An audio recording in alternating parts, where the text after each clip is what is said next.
결혼 7년 매 명절마다 새벽 4시에 일어나 전을 부치던 며느리가 있었습니다. 친정엔 단 한 번도 가지 못했어요. 그러던 어느 추석 친정 엄마가 쓰러졌다는 전화를 받았습니다. 앞치마를 벗으려는 순간 시어머니가 말했어요. 저는 다 붙이고 가라. 그날 밤 그녀는 조용히 노트북을 열었는데요. 본 영상은 감동적인 사연을 가상으로 표현한 작품입니다. 무료로 할 수 있는 구독과 좋아요를 눌러주시면 영상을 만드는데 힘이 됩니다. 시작하기 전에 어느 지역에서 듣고 계신지 댓글로 알려주시면 그곳으로 행복을 보내드리겠습니다. 이야기 시작하겠습니다. 안녕하세요. 저는 한지은이라고 합니다. 올해 나이 34, 결혼 7년차 며느리예요. 사람들한테 명절이 언제냐고 물으면 대부분 설이나 추석 날짜를 말하잖아요. 그런데 저한테 명절은 날짜가 아니에요. 새벽 4시에 울리는 알람 소리, 그게 저의 명절입니다. 올해 추석도 그랬어요. 알람이 울리기 전에 눈이 떠졌습니다. 아직 바깥은 깜깜했고 옆에서는 남편 성훈이 편하게 자고 있었어요. 저는 소리나지 않게 이불을 걷고 일어나 부엌으로 향했습니다. 시댁 부엌에 형광등을 켜면 차가운 불빛이 쏟아지는데 그 불빛 아래 서는 순간부터 저의 명절이 시작되는 거예요.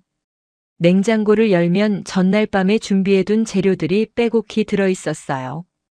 깻잎전, 동그랑땡, 녹두전, 호박전, 생선전까지 5종류의 전 재료, 시금치와 고사리와 도라지 3가지 나물, 잡채 재료, 갈비찜까지. 20명이 넘는 시댁 식구들의 상을 차리려면 이 모든 걸 혼자 해내야 했습니다. 혼자라는 말이 과장처럼 들릴 수도 있겠죠. 시누이가 2분 계시거든요. 하지만 큰 시누이는 아이들이 어리다는 이유로 늘 거실에 앉아 계셨고 작은 시누이는 아예 점심즈음에 도착하셨어요. 시어머니 김말순 여사는 부엌에 들어오시긴 하셨지만 직접 손을 대시는 법은 없었습니다. 간을 보시고 이건 싱겁다, 저건 기름이 많다 하시는 게 시어머니의 역할이었어요. 저는 앞치마를 두르고 프라이팬 2개를 동시에 올렸습니다. 왼손으로 반죽을 입히고 오른손으로 뒤집고 그 사이에 나물을 데칠 물을 올리고 갈비찜 양념장을 저었어요. 7년 동안 반복하다 보니 몸이 알아서 움직였습니다. 머리는 멍하지만 손은 쉬지 않는 그런 상태였어요. 기름이 튀어 팔뚝에 붉은 점이 하나 찍혔습니다. 따가웠지만 멈출 수 없었어요. 멈추면 타고 타면 다시 만들어야 하고 다시 만들면 시간이 밀리고 시간이 밀리면 시어머니의 한숨이 돌아오거든요. 아침 8시쯤 거실에서 소리가 들려왔어요. 남자들이 하나둘 일어나 거실에 모여 앉은 거였습니다. 시아버지, 남편, 시동생, 조카들까지 소파와 바닥을 차지하고 텔레비전을 켰어요. 명절 특선 프로그램에서 웃음소리가 터져나왔고 거실은 금세 활기로 채워졌습니다. 부엌의 저와는 전혀 다른 세상이었어요. 남편 성훈이 한번 부엌에 들어왔습니다. 냉장고에서 물을 꺼내 마시더니 수고한다는 말 한마디를 툭 던지고 다시 거실로 돌아갔어요. 그 한마디가 도움이 되었느냐고요. 솔직히 말하면 차라리 아무 말도 하지 않는 편이 나았습니다. 수고한다는 말은 위로가 아니라 확인이거든요.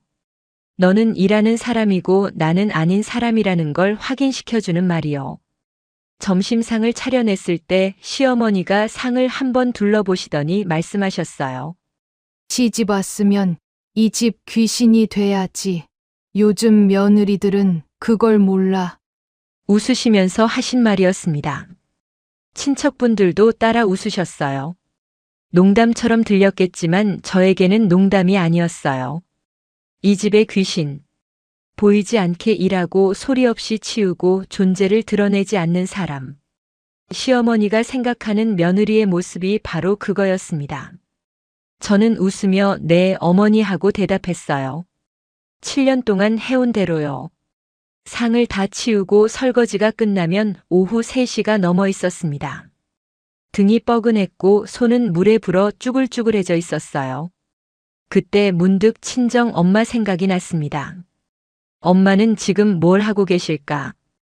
혼자서 추석을 보내고 계시겠구나. 저의 친정 엄마 한영자 여사는 저를 홀로 키워주신 분이에요.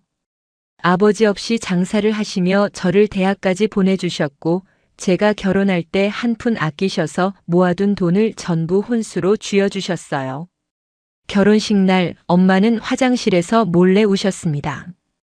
기쁜 눈물이 아니라 딸을 보내는 엄마의 눈물이었어요. 결혼 후 저는 명절에 단 한 번도 친정에 가지 못했어요. 시어머니가 직접적으로 막으시는 건 아니었습니다. 다만 명절 준비가 끝나는 시간이 항상 저녁이었고, 저녁에는 뒷정리가 있었고, 뒷정리가 끝나면 밤이었고, 밤에는 내일 아침 해장국 준비가 있었어요. 친정에 갈 틈이 없도록 시간이 설계되어 있는 거였습니다. 매번 전화로만 안부를 드렸어요. 엄마는 늘 같은 말씀을 하셨습니다. 괜찮다. 다음에 오면 된다. 그 말이 얼마나 무거운 건지 엄마는 아실까요? 괜찮다는 말은 괜찮지 않다는 뜻이잖아요. 딸이 명절에 오지 않아도 괜찮다고 말하는 엄마의 마음이 얼마나 쓰리신 건지 저는 알고 있었어요. 알면서도 가지 못하는 제가 7년 동안 가장 미안했던 사람은 시어머니가 아니라 친정엄마였습니다. 추석 밤 모든 정리가 끝나고 방에 들어왔을 때 시계는 밤 11시를 가리키고 있었어요. 온몸이 천근만근이었지만 잠이 오지 않았습니다. 천장을 바라보며 생각했어요. 나는 왜 늘 두 번째일까? 이 집에서 가장 많은 일을 하면서 왜 가장 뒤에 밥을 먹고 가장 뒤에 쉬고 가장 뒤에 존중받는 걸까? 저는 스스로에게 말했어요. 며느리니까 참아야지 라고요. 하지만 말이에요. 사람의 인내라는 건 그릇과 같아서 아무리 크게 만들어도 계속 부으면 언젠가는 넘치게 되어 있어요. 저의 그릇에도 금이 가기 시작한 건 바로 이 추석이 지나고 나서였습니다. 다음 명절이 올 때 무슨 일이 벌어지게 될지는 그때의 저는 아직 몰랐어요. 그의 추석은 유난히 더웠습니다. 아직 여름이 끝나지 않은 것처럼 뜨거운 바람이 불었고 시댁 부엌은 기름 냄새와 열기로 숨이 막힐 지경이었어요. 저는 또다시 새벽 4시에 일어나 앞치마를 둘렀습니다. 지난 추석과 똑같은 아침, 똑같은 부엌, 똑같은 프라이팬이었어요. 달라진 건 아무것도 없었습니다. 제 나이가 1살 더 들었다는 것 말고는요. 전을 부치기 시작한 지 3시간쯤 되었을 때 핸드폰이 울렸어요. 기름 묻은 손을 앞치마에 닿고 화면을 확인하는데 모르는 번호였습니다. 보통이라면 받지 않았을 텐데 왠지 모르게 불안한 마음이 들어 전화를 받았어요. 한지은 씨 보호자분 되시죠? 어머님께서 쓰러지셔서 응급실로 이송되셨습니다. 그 순간 세상의 소리가 전부 사라진 것 같았어요. 프라이팬 위에서 기름이 튀는 소리도 거실에서 흘러나오는 텔레비전 소리도 아무것도 들리지 않았습니다. 귓속에는 방금 들은 말만 울리고 있었어요. 어머님이 쓰러지셨다는 말이요. 저는 떨리는 손으로 전화기를 귀에 대고 물었습니다. 어디 병원이냐고, 많이 아프시냐고, 지금 혼자 계시냐고요. 간호사분이 차분하게 설명해 주셨어요. 집에서 혼자 쓰러져 계신 걸 이웃분이 발견해서 데려오셨다고요. 의식은 있지만 정밀 검사가 필요한 상황이라고 했습니다. 혼자 쓰러져 계셨다는 말에 가슴이 쪼개지는 것 같았어요. 엄마는 혼자 사시거든요. 아버지 없이 딸도 없이 명절에도 혼자 밥을 드시는 분이에요. 쓰러졌을 때 옆에 아무도 없었다는 거잖아요. 이웃분이 발견하지 않으셨다면 엄마는 그 차가운 바닥 위에서 얼마나 더 혼자 누워 계셨을까요? 저는 앞치마를 벗었습니다. 손에 묻은 기름도 제대로 닦지 않은 채 거실로 나갔어요. 신발을 신으려는데 시어머니가 부엌 쪽에서 걸어오시며 물으셨습니다. 어디 가느냐고요? 저는 최대한 차분하게 말씀드렸어요.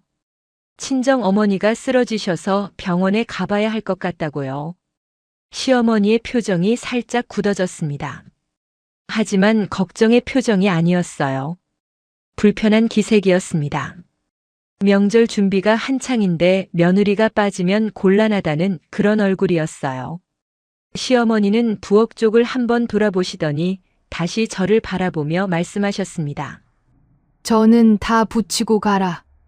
명절 끝나고 가도 안 늦어. 저는 그 말을 듣고 멈췄습니다. 신발을 반만 신은 채로 현관에 멈춰 서 있었어요. 머릿속에서 시어머니의 말이 계속 맴돌았습니다. 저는 다 붙이고 가라. 명절 끝나고 가도 안 늦어. 제 엄마가 병원에 혼자 누워 계신데 전을 붙이고 가라니요. 명절이 끝나도 안 늦는다니요. 저는 남편을 바라봤어요. 성훈이 거실 소파에 앉아 있었거든요. 방금 전화 내용도 시어머니 말씀도 다 들었을 겁니다. 저는 눈으로 부탁했어요. 한마디만 해달라고 같이 가자는 말이든 어머니한테 보내달라는 말이든 뭐든 좋으니까 한마디만 해달라고요. 성우는 저와 시어머니 사이를 번갈아 보다가 고개를 돌리고 텔레비전 화면을 바라봤습니다. 아무 말도 하지 않았어요. 7년 동안 그래왔던 것처럼요. 저는 신발을 벗고 다시 부엌으로 돌아갔습니다. 앞치마를 다시 두르고 프라이팬 앞에 섰어요. 불은 꺼져 있었고 기름은 식어 있었습니다. 불을 다시 켜는 손이 떨렸지만 저는 전을 붙이기 시작했어요. 1장, 2장, 3장. 뒤집고 건지고 또 올리고.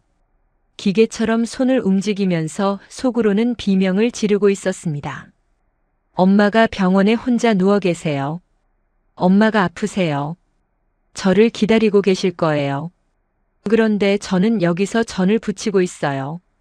딸인데 유일한 가족인데 지금 이 순간에도 엄마 곁에 가지 못하고 있어요. 눈물이 기름 위에 떨어질 뻔했습니다. 고개를 들어 천장을 바라보며 참았어요. 울면 안 됐습니다.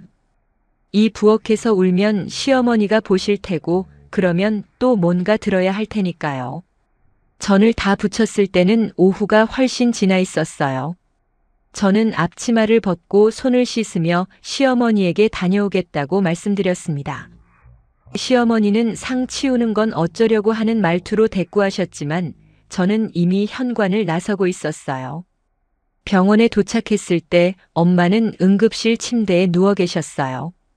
눈을 감고 계셨는데 제 발소리를 들으셨는지 눈을 뜨셨습니다. 저를 보시더니 아프다는 말 대신 이렇게 말씀하셨어요. 왔어? 안 와도 됐는데. 안 와도 됐다고요. 엄마는 항상 그러세요. 괜찮다, 안 와도 된다, 다음에 오면 된다. 자기는 늘 뒷순이어도 괜찮다고 말씀하시는 거예요. 그 말이 얼마나 제 가슴을 찢는지 엄마는 모르실 거예요. 저는 엄마 손을 잡았습니다. 마르고 거친 손이었어요. 평생 장사를 하시며 저를 키워낸 손이었습니다. 이 손이 차가운 바닥에 혼자 쓰러져 있었다는 생각을 하니 더 이상 참을 수가 없었어요. 병원에서 나온 건 밤 10시가 넘어서였어요. 다행히 엄마는 큰 이상은 없으셨지만 과로와 영양 부족으로 쓰러지신 거라고 했습니다. 의사 선생님이 보호자가 곁에서 돌봐야 한다고 말씀하셨을 때 저는 아무 대답도 하지 못했어요. 보호자. 엄마의 보호자는 저 하나뿐인데 저는 명절마다 엄마 곁에 있지 못하는 딸이었으니까요. 그날 밤 시댁으로 돌아온 저는 방에 들어가 문을 닫았습니다. 남편은 이미 자고 있었어요. 저는 침대에 앉지 않고 책상 앞 의자에 앉았습니다. 조용히 노트북을 열었어요. 화면에 파란 불빛이 얼굴을 비추는 동안 저는 7년 동안 한 번도 꺼내지 않았던 것을 꺼냈습니다. 결혼 전 대형 회계법인에서 일하던 시절의 저를요. 저는 이메일 창을 열고 수신자란에 3개의 주소를 입력했어요. 지역감사청, 국세청, 그리고 언론사. 보내기 버튼 위에 손가락을 올려놓은 채 잠시 멈췄습니다. 이걸 누르면 돌이킬 수 없다는 걸 알고 있었어요. 하지만 오늘 병원 침대에 누워 안 와도 됐다고 말하시던 엄마의 얼굴이 떠올랐습니다. 저는 버튼을 눌렀어요. 그리고 조용히 노트북을 닫았습니다. 시댁의 밤은 고요했지만 제 심장은 그 어느 때보다 크게 뛰고 있었어요. 며칠 뒤 이 집에 무슨 일이 벌어지게 될지 아직 아무도 모르고 있었습니다. 제가 보낸 메일 한 통이 어떤 결과를 가져올지 저는 이미 알고 있었습니다. 7년을 준비했으니까요.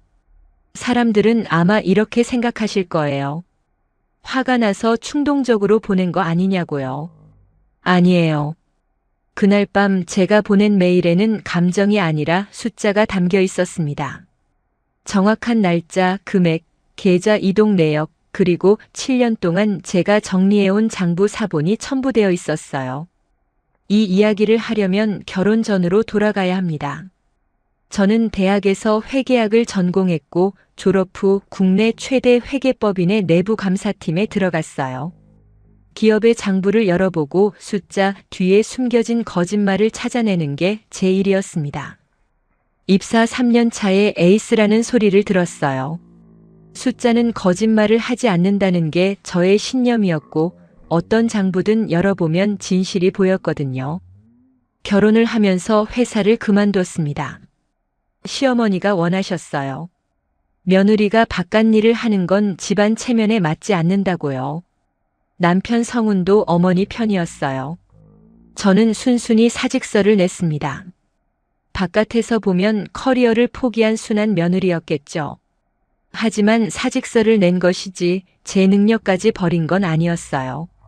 시댁에 드나들기 시작하면서 이상한 점을 발견한 건 결혼 첫 해였습니다. 시어머니 김말순 여사는 지역에서 꽤 이름 있는 분이셨어요. 봉사단체를 운영하시고 독거노인 요양원의 이사장을 맡고 계셨거든요. 지역 행사마다 앞줄에 앉으셨고 신문에 사진이 실릴 때도 있었습니다. 체면을 중요하게 여기시는 분답게 바깥에서의 이미지는 완벽했어요. 그런데 명절에 시댁에 가면 거실 책상 위에 서류 봉투가 놓여 있을 때가 있었어요. 시어머니가 정리하시다 만 것들이었는데 한 번은 제가 차를 가져다 드리면서 그 서류를 슬쩍 보게 되었습니다. 봉사단체의 후원금 입출금 내역이었어요. 숫자를 보는 게 직업이었던 저의 눈에는 바로 보였습니다. 들어온 돈과 나간 돈이 맞지 않았어요.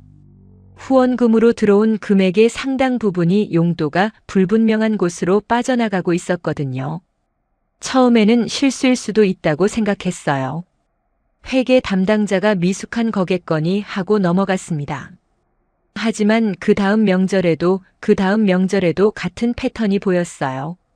후원금이 들어오면 일부가 사라지고 정부 보조금이 들어오면 또 일부가 빠져나갔습니다. 그리고 그 돈이 빠져나간 계좌의 끝자리가 시어머니의 개인 계좌와 연결되어 있다는 정황을 발견했을 때 저는 확신했어요.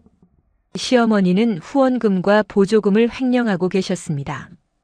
독거노인들을 위해 모인 돈으로 자신의 주머니를 채우고 계셨던 거예요. 저는 그때부터 조용히 자료를 모으기 시작했어요. 명절에 시댁에 갈 때마다 부엌에서 일하는 틈틈이 서류를 확인했습니다. 시어머니가 정리를 시키실 때 일부러 나서서 도왔어요. 서류를 정리해드린다는 명목으로 장부를 볼 수 있었거든요. 시어머니는 며느리가 알아서 잘한다며 좋아하셨어요. 제가 숫자를 읽을 줄 아는 사람이라는 건 상상도 못하셨겠죠.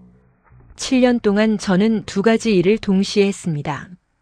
낮에는 전을 부치고 나무를 묻히는 며느리였고 밤에는 장부의 흐름을 추적하는 감사관이었어요. 시장에서 파는 가계부 공책에 날짜와 금액을 적어 놓았는데 겉으로 보면 그냥 살림 가계부 같았지만 속에는 시어머니 단체의 자금 흐름이 고스란히 정리되어 있었습니다. 왜 그렇게 오래 참았느냐고요. 발견한 즉시 고발할 수도 있었잖아요. 하지만 저는 참았어요. 가족이었으니까요. 아무리 저를 구박하는 시어머니라도 남편의 어머니였고 제 아이가 태어나면 할머니가 될 분이었습니다. 가족이라는 이름 때문에 저는 7년을 참은 거예요. 그런데 그 추석날 엄마가 쓰러졌다는 전화를 받고도 전 부치고 가라는 그 한마디가 저의 마지막 끈을 끊어버렸어요. 가족이라서 참은 건데 그 가족이 저의 가족은 지켜주지 않는다면 제가 왜 참아야 하나요? 엄마가 병원에 혼자 누워 있는데도 전이 먼저라고 말하는 사람을 위해 제가 왜 비밀을 지켜줘야 하는 건가요? 메일을 보내고 닷새가 지났을 때 시댁에 감사관이 찾아왔습니다. 시어머니가 운영하시던 봉사단체와 요양원에 대한 회계 감사가 시작된 거였어요. 감사관들이 서류를 요청하고 장부를 열어보기 시작했습니다. 시어머니의 얼굴이 하얗게 질리셨어요.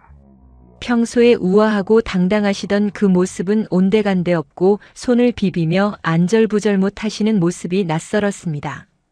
뉴스에도 보도가 나가기 시작했어요. 지역 유지가 운영하는 복지단체에서 후원금 횡령과 보조금 부정 수급 정황이 발견되었다는 내용이었습니다. 시댁은 발칵 뒤집어졌어요. 시아버지는 얼굴이 시뻘개져서 소리를 지르셨고 친척들은 서로 전화를 돌리느라 난리였습니다. 남편 성훈이 저를 찾아왔어요. 얼굴이 창백했습니다. 저를 똑바로 바라보며 물었어요. 당신이야? 저는 남편의 눈을 마주봤습니다. 7년 동안 시어머니 앞에서 한 번도 제 편을 들어주지 않았던 그 눈을요. 엄마가 쓰러졌을 때도 소파에서 고개를 돌렸던 그 눈을요. 저는 조용히 대답했어요. 저도 제 엄마 딸이에요. 남편은 아무 말도 하지 못했습니다. 저도 더 이상 말하지 않았어요. 그 한마디면 충분했거든요. 저는 누군가의 며느리이기 전에 엄마의 딸이에요. 7년 동안 잊고 살았지만 병원 침대에서 안 와도 됐다고 말씀하시던 엄마의 얼굴을 보는 순간 그게 다시 또렷해진 거였습니다. 7년 동안 참고 있었던 건 무능해서가 아니었어요. 모르는 척한 건 몰라서가 아니었고요. 가족을 지키고 싶어서 이 집안 안에서 조용히 살고 싶어서 눈을 감고 있었던 거예요. 하지만 제 가족까지 짓밟는 순간 더 이상 눈을 감을 이유가 없어졌습니다. 감사는 계속 진행되고 있었고 시어머니의 입지는 하루가 다르게 좁아지고 있었어요. 지역 사회에서 쌓아올린 체면은 무너지기 시작했고 그 체면 뒤에 숨겨져 있던 것들이 하나씩 세상 밖으로 드러나고 있었습니다. 저는 그 모든 과정을 지켜보며 생각했어요. 이제 제가 돌아갈 자리가 어디인지를요. 시어머니의 세상이 무너지는 데는 한 달이 채 걸리지 않았습니다. 후원금 횡령과 보조금 부정 수급 혐의로 검찰 조사가 시작되었고 시어머니가 30년 넘게 쌓아올린 지역 유지로서의 체면은 뉴스 한 꼭지에 산산이 부서졌어요. 봉사단체 이사장직에서 해임되셨고 요양원 운영권도 박탈되었습니다. 한때 지역 행사의 앞줄에 앉으시던 분이 이제는 바깥 출입조차 꺼리시게 되었어요. 시댁 집안의 분위기는 장례식장보다 무거웠습니다. 시아버지는 하루 종일 방에 들어앉아 계셨고 시누이들은 전화를 받지 않았어요. 친척분들의 명절 방문은 당연히 끊겼습니다. 불과 한 달 전까지 20명이 넘는 사람들로 북적이던 거실이 텅 빈 채 조용했어요. 시어머니가 저를 찾아오신 건 조사가 시작되고 열흘쯤 지났을 때였습니다. 제가 머물고 있던 친정 엄마 병원 앞으로 오셨어요. 예전에 그 당당한 걸음이 아니었습니다. 어깨가 축 처져 있었고 얼굴은 며칠 사이에 10년은 더 늙어 보이셨어요. 시어머니는 저를 보시자마자 두 손을 모으셨습니다. 평생 며느리에게 고개를 숙여본 적 없는 분이 병원 복도 한가운데서 허리를 굽히셨어요. 지은아, 제발 한 번만 받아오. 그 모습을 보는 순간 이상하게도 통쾌함은 없었어요. 시원하지도 않았습니다.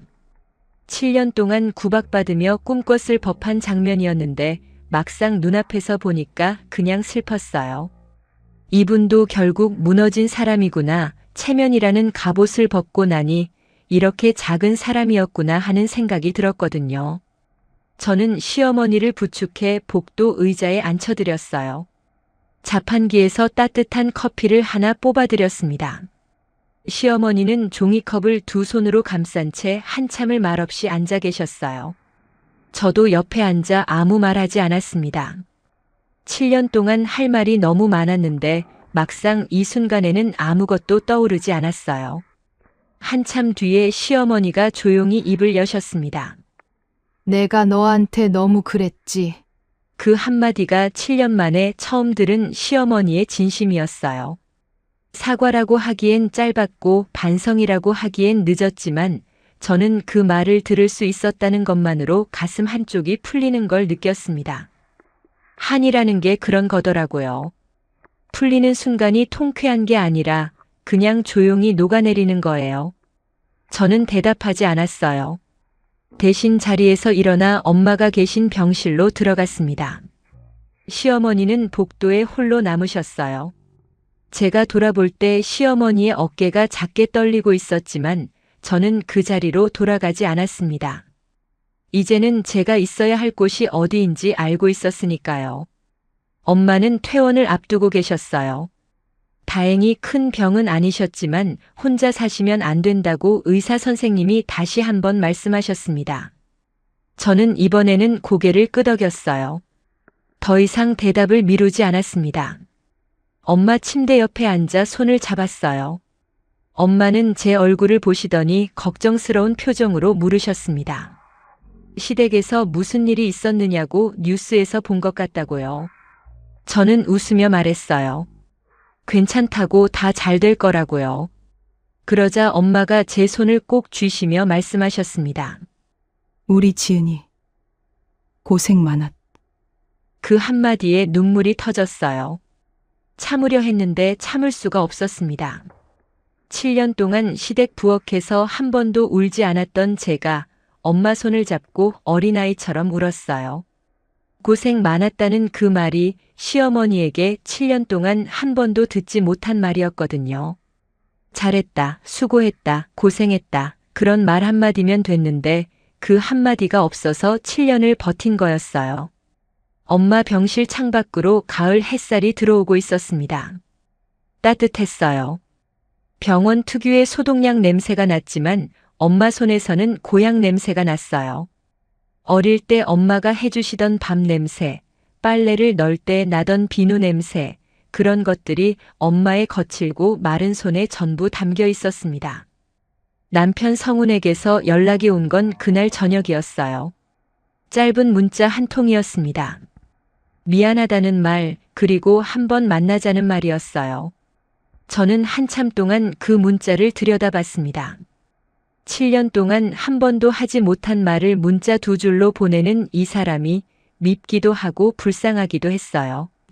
며칠 뒤 남편을 만났습니다. 카페에 마주 앉은 남편의 얼굴에는 7년 동안 보지 못한 감정이 있었어요. 후회요. 이 사람이 후회할 줄도 아는 사람이었구나 하는 생각이 들었습니다. 남편은 커피잔을 내려놓으며 조용히 말했어요.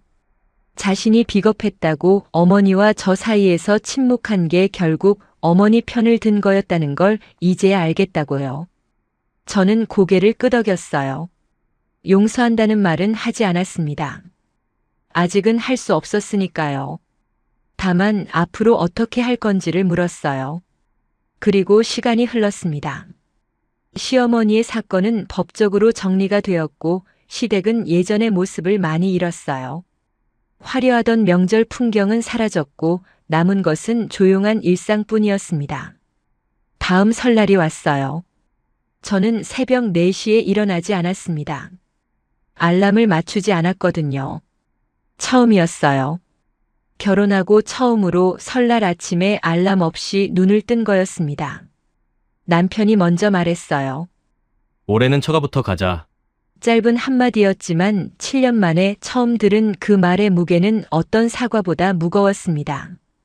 저는 고개를 끄덕였어요. 친정 엄마 집에 도착했을 때 엄마는 현관 앞에 서 계셨어요. 퇴원 후 많이 건강해지셨지만 딸이 설날 아침에 올 거라는 말에 새벽부터 일어나 기다리셨다고 하셨습니다.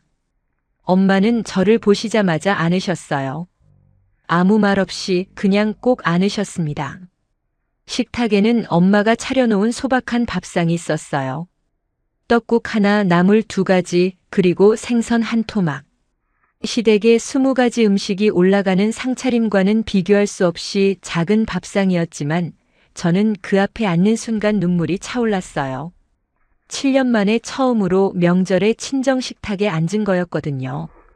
엄마가 떡국을 한 그릇 떠주셨어요. 김이 모락모락 피어오르는 하얀 떡국을 받아들고 저는 한 숟갈 떠먹었습니다. 엄마가 끓여준 떡국은 시댁에서 제가 끓이던 것과는 달랐어요. 특별한 재료가 들어간 것도 아니었는데 세상에서 가장 따뜻한 맛이었습니다. 전을 부치지 않아도 나물을 무치지 않아도 새벽 4시에 일어나지 않아도 되는 명절 아침. 누군가가 차려준 밥을 받아먹는 이 자리가 저에게는 7년 동안 꿈꿔온 자리였어요. 저는 이제 시집 귀신이 아닙니다. 엄마의 딸이자 제 이름을 가진 한 사람으로 돌아왔어요. 떡국 그릇을 비우며 저는 처음으로 명절이 좋았습니다.